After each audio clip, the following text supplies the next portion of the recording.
Hi, I'm Anjaneja, and this is my Tell Me More project.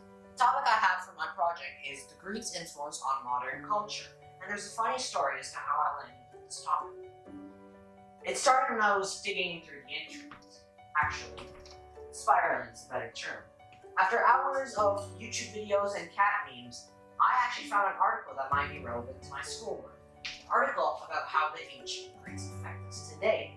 So I clicked on the article, ignoring my 50 YouTube links open, and I read through it.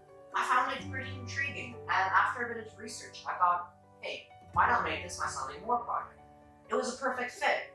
It's fun, it's intriguing, and it's something I don't know about, and I would love to know more about. So anyway, that's why I'm here today, and I hope you guys have fun.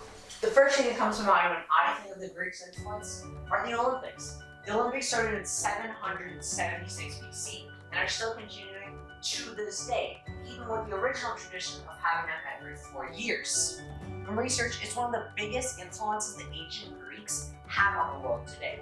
Well, this is how I imagine it playing out. Lunch, are you ready to go on your adventure?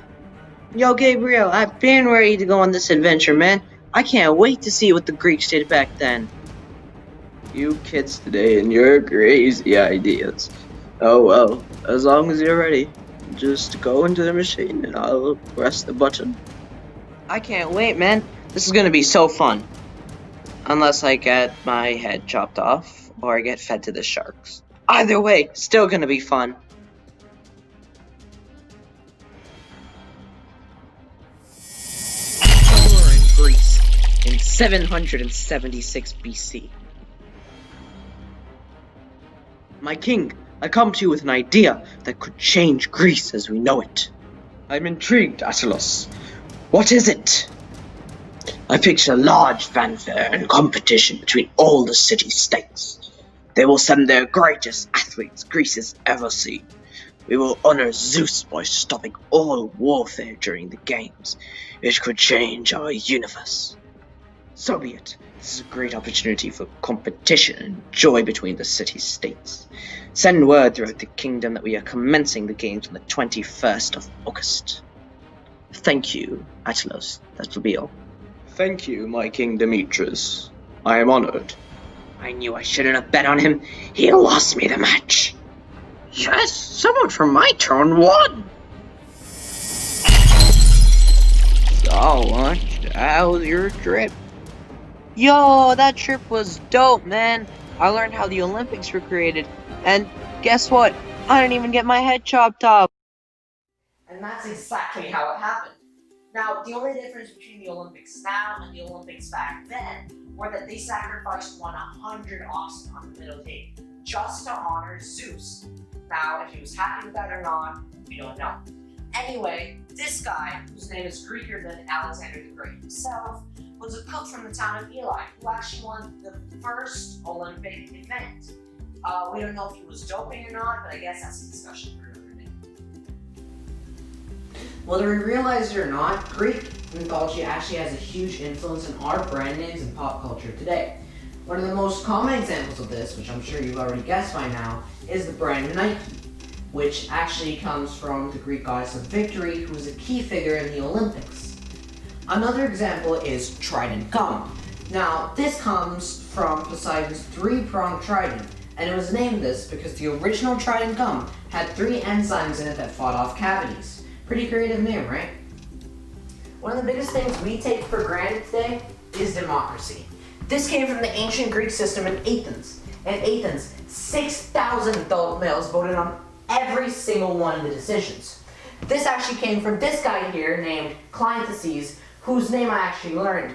He is credited with creating the world's first ever democracy in around 508 AD. This was before, all the European civilizations, this was before all that. He created that. However, places like America and Canada have a representative democracy, which means we will vote for people to make our decisions for us.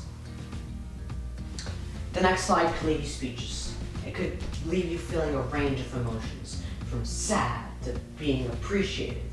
If you're anything like me, it's mostly sad. Either way, what I'm about to say next is the most important invention by far, and the saddest. Yeah, the Greeks may have done something bad. And I say this because they gave us so many subjects, some of the most annoying and some of the most useful subjects. They gave us science, they gave us biology, they gave us mathematics. But what did that lead to in the end? Tons and tons of homework. My King Demetrius, I have a great idea for you. We can torture the kids of our future generation, if you know what I mean. Well, being a fair and just king, I don't see why we would want to do that. But I'll hear your idea, I suppose. My king, we will create the most useless subjects. We will name them fancy things, like philosophy and mathematics. It will annoy the younger generation to no end. I guarantee. That doesn't sound bad. In fact, I'm excited. Let's do it. Man, do I wish that never happened. Several letters, including A, E, and O, come from the Greek alphabet. After a bit of researching, I found one estimate to say that over 150,000 words in the English language come from Greek, including the word alphabet, which is a mix of the two words alpha and beta. Now, I'd like to take your time to point out something that I noticed. Look how accurate this is. At the start, I thought this kind of reminded me of military code. Alpha, Beta, Charlie, Delta. However, now I realize Alpha, A, Beta, B. Chi starts with a C, that's C. You see how everything is connected? Even F, which starts with a P, kind of sounds like F. Phi, F. It's amazing how accurate they were and how much we really take from them.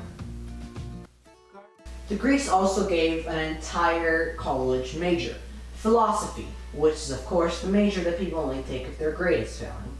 However, some of the greatest philosophers are Greek, including Plato, Socrates, and Aristotle. It arose in 6th century BC as a way to combat things in a non-religious way. It dealt with astrology and math and ethics and logic, and even gave base to many philosophical thinkers today, including thoughts like this one. Turtles can never have sleepovers because they're always in their own shell. Greek mythology is a surprisingly common subject in literature. I'm going to walk through maybe 3 or 4 of the most common adaptations of Greek mythology in literature. On the kids side of things, the only one worth noting is Percy Jackson. Other than that, there's a lot of failed series, but nothing that really stands out. However, C.S. Lewis and Roberta Gellis have both made adaptations and retellings of the Cupid and Psyche story, and these are very popular. You know what the most interesting thing is? Frankenstein, that monster that everyone imitates? Guess what? It's actually based off Greek mythology, of a titan named Prometheus who turned against the gods. In fact, so much so that in its first edition, it was called Frankenstein, the Modern Prometheus. That's so cool. Two of the most popular songs about Greek mythology are Venus by Lady Gaga and Flight of Icarus by Iron Maiden. However, there are tons of references to Greek mythology in songs, especially in hip-hop. For example, the first verse in Chance the Rapper's Brain Cells includes 2 references to Greek mythology. The labyrinth of Pan's Lab is adamantly here, and but I'ma let the bull pass like matadors, versus a minotaur, which is a beast in Greek mythology, versus a metaphor. I'd like to start this class off with a quote. Every action has, I feel like a teacher, every action has an opposite reaction, said some scientist with a wig sometime in the 1800s. Now here's a chart of the actions and the reactions if the Greek civilization never existed. Your parents want you to become a doctor. Medicine doesn't fully exist yet, mate. You're a construction worker and you want to go use the crane. Dude, the crane doesn't exist either. 2 hours of homework on the Pythagorean theorem? Wait, that's not there either. We're free! Here are all the interesting things that you need to know about what the Greeks created and what they have an influence over. I hope you can look at these facts and say, hey, these are really interesting. I should learn some more about them. And if you don't, well, I don't really care, but I guess you're my nemesis. Sorry about that, my nose hurts. I just ate hens. Sorry, our time is up. Bye. Oh, and P.S. Check if you can catch all 6 Greek puns. If you can, I'll give you a donut. Bye!